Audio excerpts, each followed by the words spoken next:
Notre message est simple, et d'autant plus simple que c'est celui de l'ensemble de la communauté économique. Il consiste à réaffirmer de la façon la plus nette l'impérieuse nécessité pour notre économie de disposer d'une épargne longue.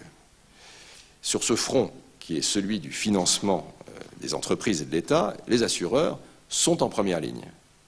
Parce que quel est le premier pilier de l'épargne longue en France? Vous le savez tous, c'est l'assurance vie. Elle représente donc en 2010 1 330 milliards d'euros d'encours.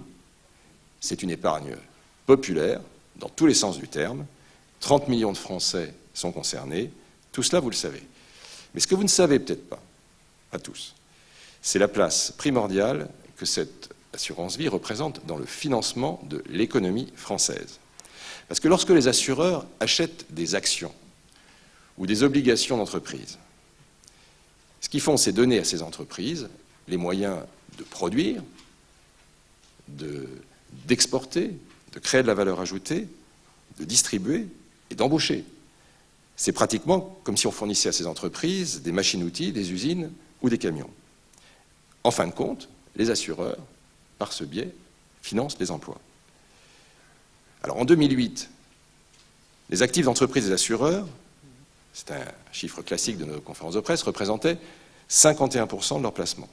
Et alors en 2010, je peux vous révéler le chiffre aujourd'hui parce que c'est un chiffre clé, on est passé à 56%.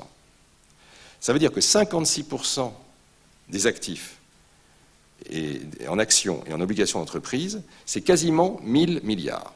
Ça veut dire que jamais, historiquement, l'épargne de l'assurance n'a mobilisé autant de fonds au service du financement des entreprises. Ça veut dire qu'en dépit de la crise, du risque lié aux actions, les assureurs n'ont cessé de donner plus de moyens aux entreprises pour investir. Que sans ce rôle d'amortisseur qu'ils jouent, la crise financière aurait certainement entraîné une plus grande crise économique et que de ce point de vue, l'assurance vie, oui, est le poumon de l'économie française.